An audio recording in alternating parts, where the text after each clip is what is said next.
Amigos, mi nombre es Salomón de la Cruz. Bienvenidos a Harpazo a través de Veracidad Channel. Acuérdense que el día de hoy concluimos una serie de estudios basados en Marcos capítulo 13, donde, según la gráfica que aparece en pantalla, hemos visto el término aún no es el fin, principio de dolores y aquellos días como cumplidos parcialmente en el año 70, en los acontecimientos de ese tiempo, pero que se cumplirán finalmente juntamente con los demás elementos escatológicos mencionados en Marcos capítulo 13, en la llamada Gran Tribulación, que es el periodo que anuncia el tiempo del fin y de la venida del Hijo de Dios. Los últimos tres elementos de ese mapa, que son después de aquellos días, el fin y aquel día y la hora, son el tema que estamos ya analizando desde dos programas anteriores, y llegamos a la conclusión precisamente de que la tribulación de aquellos días específicamente se refiere a la gran tribulación según los conceptos técnicos, no a las tribulaciones comunes que todos los hijos de Dios estamos, pero si bien dispuestos a pasar por causa del Evangelio, porque cada verdadero hijo de Dios, que es un discípulo, y un discípulo es alguien que está dispuesto a dar su vida por el Señor, está dispuesto a pasar tribulación. Pero la gran tribulación, en sentido técnico, anuncia como forma profética que el fin está a la puerta. El fin no viene inmediatamente, sino después de la tribulación de aquellos días. Pero viene inmediatamente después de aquella tribulación que se dan las señales cósmicas y las potencias de los cielos conmovidos. En nuestro programa anterior nos quedamos con una pregunta delante de nosotros, que es: ¿no es acaso el rapto luego del día del Señor según Tesalonicenses capítulo 2? Y esa pregunta que menciona es muy interesante, porque según Tesalonicenses es un pasaje que nos presenta un orden cronológico, pero muy hermoso, muy claro. Primero que nada, presenta el apóstol Pablo una distinción entre el concepto que se estaba manejando en una especie de pseudo carta que se les había mandado, que era como una visión, una revelación, era nombre del apóstol Pablo. Sin embargo, él no lo había escrito, en el que se mencionaba que ya estaban viviendo en el día del Señor y que lo que ya seguía era la reunión con él juntamente con la parucía. Él se encarga de aclarar este concepto y les dice: no se dejen engañar ni por carta, ni por escrito, por revelación, sueño, lo que sea, en el sentido de que ya el arrebatamiento viene juntamente con la segunda venida, sino que, y aquí qué interesante cuando dice en el sentido de que el día del Señor está cerca. Aquí la palabra literalmente en el griego quiere decir en el sentido de que el día del Señor ha llegado, y por lo tanto ellos ya esperaban el regreso glorioso de Cristo juntamente con el arrebatamiento. Y esa mentira en la que habían caído, Pablo lo desmiente, y tenemos aquí una gráfica para que ustedes vean cuál es el concepto de 2 Tesalonicenses capítulo 2 en esa cronología. Primeramente, entendemos que la parucía de Cristo abarca dos acontecimientos. Nuestra reunión con Él es parte de la parucía. El regreso en resplandor de su venida es parte también de la parucía, pero entre ambos está el periodo de la gran tribulación. Pero antes que comience ese periodo de la gran tribulación, sucede nuestra reunión con Él, y nuestra reunión con Él precisamente es expresada ya, que es parte importante de aquello que será quitado de en medio para que se manifieste el anticristo. Entonces entendemos la cronología de esta manera según ese capítulo 2. Primero, la parucía de Cristo, la parucía gloriosa de Cristo, no sucede si primero no se manifiesta, Apocalipsis es la palabra que se usa, el anticristo. Según el versículo 8, no puede venir en su manifestación gloriosa si no viene primero el anticristo. En ese sentido, juntamente y paralelo a él es la gran tribulación. La revelación del anticristo, el apocalipsis del anticristo, no puede suceder sino juntamente con aquello que lo impulsa, y lo que impulsa el anticristo es la apostasía. Pero la apostasía, que es el apartamiento en masa de la verdad de Dios, no puede suceder del todo, en un cumplimiento del todo. El anticristo no puede venir hasta que sea quitado de en medio de lo que lo detiene, y aquí es donde sucede el arrebatamiento de la iglesia. Hay muchos conceptos acerca de qué es lo que lo detiene, pero aquí el verbo lo que lo detiene, que habla de algo que lo detiene, tiene que ver con la iglesia llena del Espíritu Santo, pero también se menciona otro concepto donde dice quién lo detiene, que allá es una persona, que es el Espíritu Santo por medio de la iglesia. Son ambas cosas. Entonces ya está en acción ahora el misterio de iniquidad por medio de la apostasía. Ya está en acción. Falta el anticristo, pero el anticristo no puede venir hasta que lo detiene sea quitado del medio, y ahí es donde se da el arrebatamiento de la iglesia. Podemos parafrasear esos conceptos del apóstol Pablo, el capítulo 2, de esta manera. Porque Pablo está aclarando, el día del Señor no vendrá sin que antes venga la apostasía y se manifieste el anticristo. Parafraseamos de esta manera los conceptos de Pablo. No se crean lo que les cuentan los que dicen que el rapto viene luego del día del Señor. Y ese día no puede ser ahora. No estamos viviendo en el día del Señor. Pues antes de ese día, que es la segunda parte de la gran tribulación específicamente, porque el día del Señor, recuerden que es un concepto amplio que abarca el día de Cristo, el día de Jehová y el día de Dios, que vimos en nuestro programa anterior. Pero específicamente aquí día del Señor se refiere al día de Jehová, que es la segunda parte de la gran tribulación. Entonces, ese día no puede venir sin que antes venga el anticristo, juntamente con la apostasía que lo impulsa. Pues nuestra reunión con él es primero. Acuérdense de mi primera carta, donde en el capítulo 4 yo les hablé del rapto que espera la iglesia, y el capítulo 5 es el día del Señor que sorprende a los incrédulos como ladrón. Eso es, en un resumen, lo que Pablo nos está diciendo. Ahora, continuamos ahora con nuestro estudio del capítulo 13 de Marcos. Dicho todo esto, la segunda característica que se menciona allí antes de la venida de Cristo gloriosa son las señales cósmicas. Según Marcos 13:24 dice, el sol se oscurecerá y la luna no dará su resplandor. Y el versículo 25 dice, y las estrellas caerán del cielo. Entonces hay un elemento que son sol, luna y estrellas. Tres elementos que se mencionan en ese gran capítulo. Entonces Dios está hablando hoy más que nunca. Llegado cerca los tiempos del fin, ha utilizado la Biblia para hablar a los creyentes, pero ahora en este tiempo utiliza el universo para hablarle a toda la humanidad. Es decir, todo el universo, el cosmos, se ha convertido en la gran pizarra de Dios. Por lo tanto, nos enseña lecciones, los cuales vamos a estar hablando después de este corte.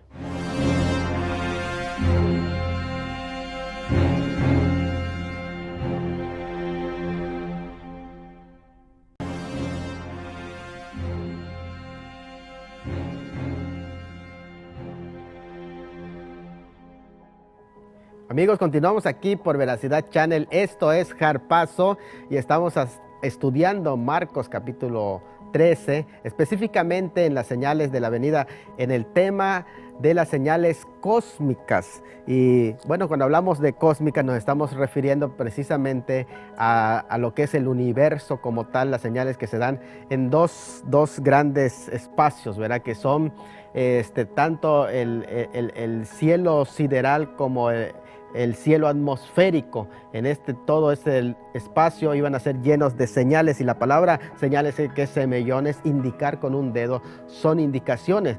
Nadie puede saber el día ni la hora en que Cristo va a aparecer, pero dejó señales, y las señales son indicaciones. Si nadie pudiera conocer la época de su venida, no dejaría señales, pero nos dejó señales, y una de las señales que nos dejó son las señales en los cielos. Y precisamente es aquí donde aparecen estas señales, que son el sol, que es una señal para los gentiles, y la luna, que es una señal para los judíos, en donde se basa la calendarización de las fiestas judías, las cuales cumplieron también en la venida del Señor Jesucristo. Son presagios las fiestas judías. Por ejemplo, en su primera venida se cumplieron las siguientes fiestas. Nace en la fiesta de los tabernáculos, muere en la fiesta de la Pascua, resucita en la fiesta de las primicias, y desciende el Espíritu Santo en Pentecostés, la fiesta de Pentecostés. Y según los conceptos hay una analogía entre la fiesta que es llamada la fiesta de las trompetas y la venida de Cristo, que va a señalar el comienzo de un año nuevo. No estamos indicando el día ni la hora en que Cristo va a aparecer, pero que sí, la fiesta de las trompetas señala a ese gran acontecimiento. ¿Qué les parece si ahora que se está hablando del concepto de las lunas de sangre, vamos a ver el siguiente reportaje que hemos hecho para todos ustedes. Las tétradas 2014-2015 o 4 lunas en sangre. Los astrónomos de la NASA le llaman tétrada. Se refiere a un fenómeno inusual en el que 4 eclipses ocurren de una forma consecutiva en un periodo de tiempo. El estudioso de eclipses de la NASA, Fred Spanek, dijo sobre esta última tétrada, que abarca desde abril 2014 hasta octubre 2015. Las otras tétradas han sido completamente diferentes. Antes de que acabara el siglo XX, hubo un periodo de 300 años en el que no hubo ninguna. 7 veces este fenómeno se dio desde Cristo a nosotros, de los cuales solo 3 veces se puso como sangre la luna. Significaría que ni Sir Isaac Newton, Mozart, la reina Ana, George Washington, Napoleón, Abraham Lincoln, ni sus compañeros pudieron ver uno. 2 particularidades que distinguen a estos 4 eclipses lunares, los cuales lo hacen singular e irrepetible. El astro se verá rojo como sangre y coincide con festividades judías. Para los judíos es preságico el que estas 4 se den en las fiestas judías y tabernáculos. En 2008, el pastor Mark Biltz expuso un estudio de las profecías sobre el sol y la luna, citando el Génesis, donde la Biblia dice que los astros en el cielo servirán como señales y para las estaciones del año. Génesis 1, 14 al 15. Y Salmos. Hizo la luna para marcar los tiempos. Salmos 114, 19. El término en hebreo para señalar es or, luminaria resplandor. Implica que no solo es una señal, sino una señal de su venida. Biltz explica que la palabra traducida estaciones tiene el sentido de tiempo determinado, lo que implica la conmemoración de las fiestas del Señor en el Antiguo Testamento y que siguen el calendario lunar adoptado por los judíos. Dios quiere que estemos atentos al calendario bíblico, pues Él señalará su venida. Tenemos que ser conscientes de las fiestas bíblicas, porque son todas proféticas, dice Biltz. En entrevista con la CNN, el pastor John Hagee, basado en varias citas bíblicas que hablan de eclipses solares y lunas rojas, argumenta que lo que va a suceder entre 2014 y 2015 es un claro signo del final de estos tiempos. Según documenta Hagee, las 3 lunas rojas o de sangre que se han dado desde la era cristiana se han acompañado también de algo importante en la nación de Israel y en el mundo.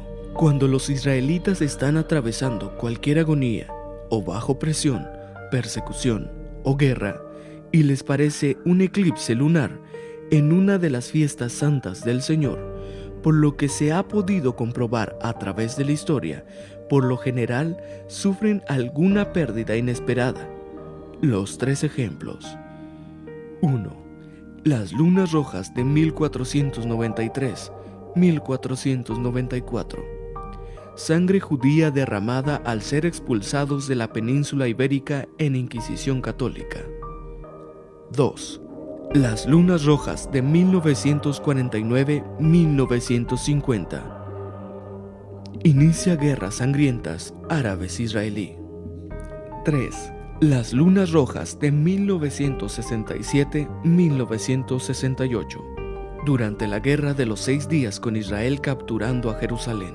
Si la luna es señal para Israel, el sol es señal para los gentiles, y ambas señales están presentes en medio de esta tétrada. Fechas coincidentes con el calendario judío.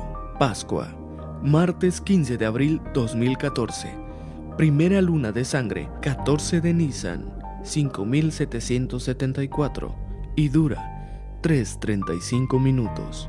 Tabernáculos, miércoles 8 de octubre 2014. Segunda luna de sangre, 14 Tisri, 5775, y dura 3:37 minutos. Año Nuevo Judío Religioso, 20 de marzo 2015.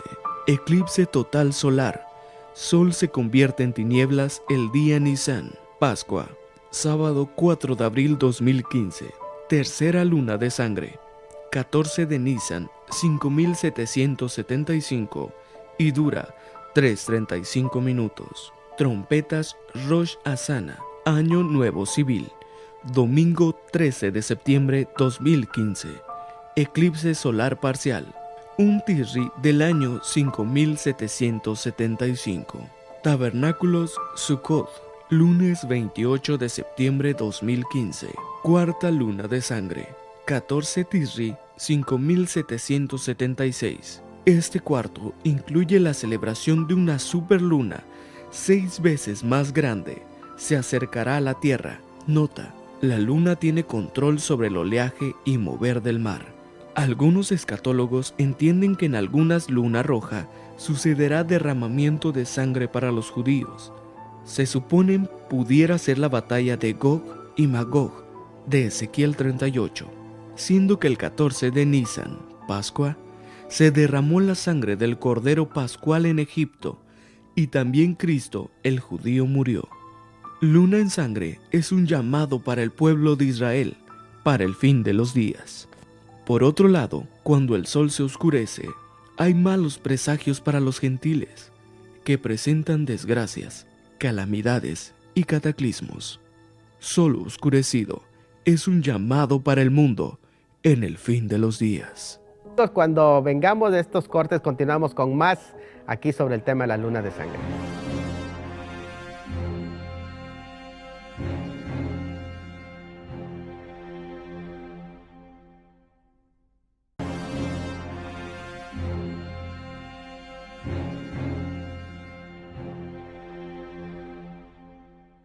Aquí estamos en Jarpazo, mis amigos, a través de este programa de Veracidad Channel. Y qué interesante que estamos hablando de la luna de sangre y no queremos que nadie, absolutamente nadie se vaya con temas de confusión ni pensar de que estamos diciendo la fecha en que Cristo va a venir. Estamos diciendo que hay señales. De hecho, la palabra que nos enseña que tiene que haber esas señales, entonces aparecerá la señal del Hijo del Hombre, hasta después de que surjan estas señales. La palabra entonces es un adverbio temporal que realmente es dejado vago a propósito, es decir, no está poniendo la fecha, pero está diciendo que no puede venir Cristo hasta que se cumplan estos acontecimientos.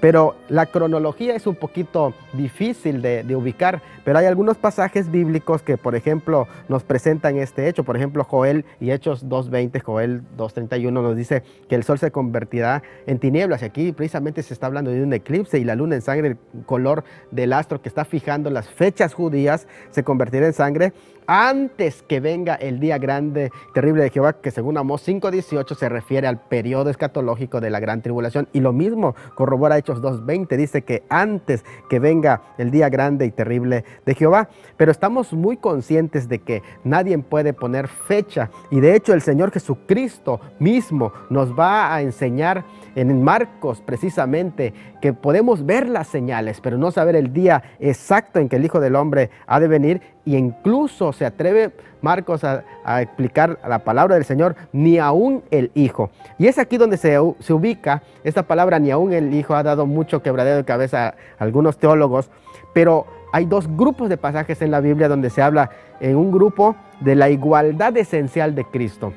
Se habla de su divina filiación. Igualdad esencial, estamos diciendo que es uno igual en naturaleza con el Padre. Y cuando se habla de la divina filiación, estamos diciendo de su relación que Él tiene en la deidad como Hijo unigénito. Y cuando se habla de su absoluta igualdad, es que no es inferior al Padre. Y esos pasajes están demostrados, por ejemplo, en el pasaje de Juan 5:22-23, donde dice que nadie puede, porque el Padre a nadie juzga, sino todo el juicio se le entregó al Hijo, para que todos honren al Hijo, así como honran al Padre, y el que no honra al Hijo, no honra al Padre que le envió. También en Juan 10:30, donde dice, yo y el Padre uno somos. Y otros pasajes más, como el primero de Juan, donde se habla que la verdad se reveló de Dios mismo desde la eternidad. Pero también hay otros pasajes, que es un grupo de pasajes que hablan de la humanidad de Cristo, en lugar de Jesús como humano, donde se habla de su sujeción dispensacional. Dispensacional, estamos hablando de este tiempo en el que estuvo en la carne sobre esta tierra. Su subordinación funcional con limitaciones temporales. Cuando Él dijo, el Padre es mayor que yo, está hablando de los días de su carne, como en esta gráfica que tenemos delante de ustedes, que en la eternidad pasada, como en la eternidad futura, que fue después de su ascensión, Él mantiene su esencia eterna y divina. Pero los días de su carne fueron tiempos dispensacionales para él, en el que actuaba como hombre sin dejar de ser Dios, pero que automáticamente él, antes de su encarnación, se determinó no hacer uso de sus atributos divinos como la omnisciencia para llevar ventaja a todos los hombres, sino depender del Espíritu Santo como un todo. Así que es muy interesante saber que cuando se habla de la subordinación económica, estamos hablando de una subordinación en los días de su carne, según lo menciona en el libro de Hebreos 5:7. Es un término bíblico. ¿Qué les parece si me acompañan a ver el siguiente clip que hemos preparado al respecto de que el Señor mismo habla de que no conocía el día ni la hora? El día y la hora nadie sabe, ni el Hijo. Algunos pasajes presentan a Cristo en el aspecto de su deidad. Otros se refieren a su andar como hombre. En su encarnación, las dos naturalezas se yuxtaponen en la sola persona de Cristo. El asumir forma de siervo de Dios incluyó total dependencia al Padre, Juan 15:15, y se reflejó en sus actos y palabras. La limitación de su conocimiento se debió a su sujeción dispensacional a la voluntad del Padre.